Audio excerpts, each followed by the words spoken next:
this is Neil Vimalkumar. My respect and salute to all the teachers out there. I'm sure you've been influencing lives and a generation.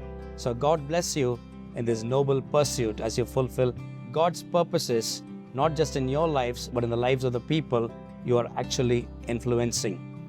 Listen to this. He was born in an obscure village, the child of a peasant woman. He worked in a carpenter shop and was an itinerant preacher. He never wrote a book. He never held an office. Yet so many centuries have come and gone, and today he is a central figure of the human race. All the armies that ever marched, all the navies that ever sailed, all the kings that ever reigned put together have not affected the life of man on this earth as much as that one solitary life, Jesus of Nazareth. There is something that all of us have to learn from him because he is the master teacher. Author John Ortberg had this very interesting statement to make. He said, suppose you lived 2000 years ago and you are into gambling. Where would you put your money in? On the Roman Empire with the Roman armies and all its glory? Or would you put your money in this Jewish carpenter who had 12 inexperienced followers?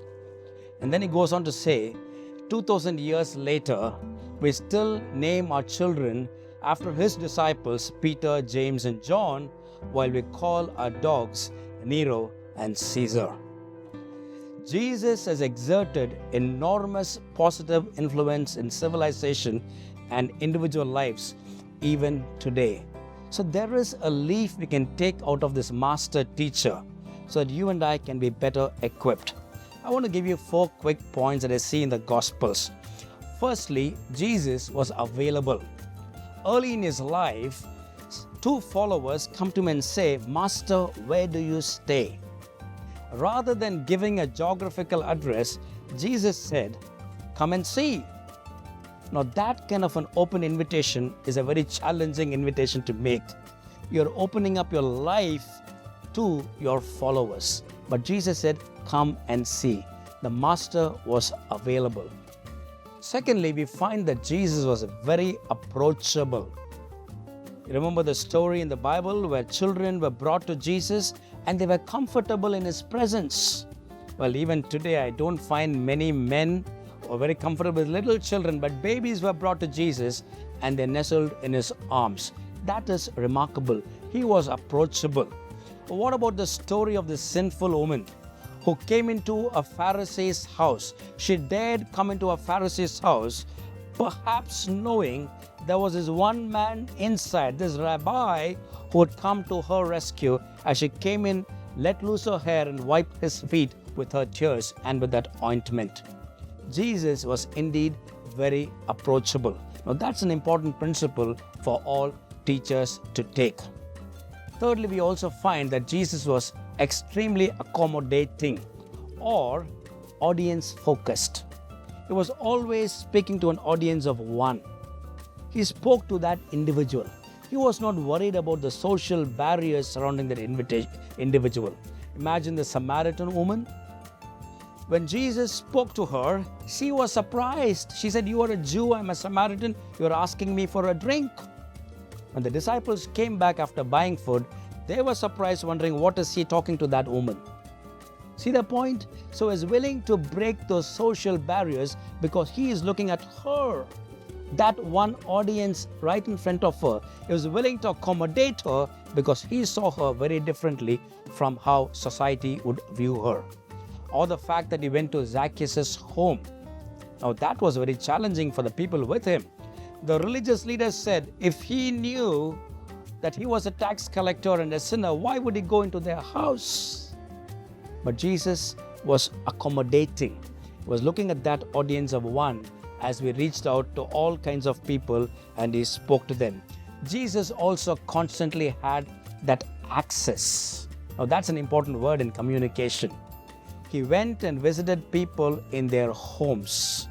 Remember, he not only went to Peter's house, not only to Mary and Martha and Lazarus' house, he also went to Zacchaeus' house, he went to Levi's house, he went to Simon the Pharisee's house, which means Jesus was available. he was having that access with people in their own context. He spoke to them in the synagogues. He spoke to them in the dusty streets of Palestine. He spoke to them from the seashore of Galilee. He was there where people were in their own context. Now that is access. So those are the 4 words I want to leave with you.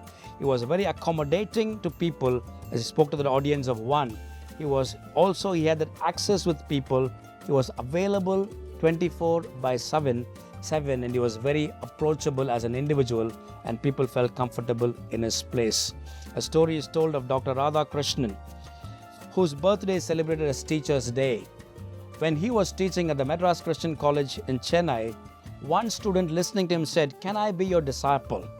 And in response he said, "No, the perfect guru is Jesus Christ. You go follow him."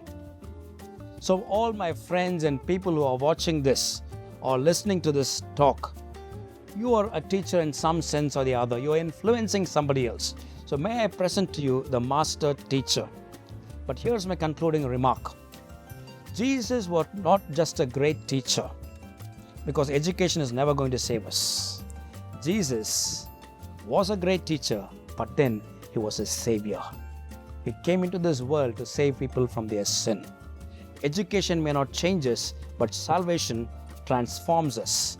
So if you are looking at a holistic change for your child or for people in your circle of influence, you need to introduce them to the Savior who will help them or rescue them from sin and put them on that path. God bless you and make you a blessing.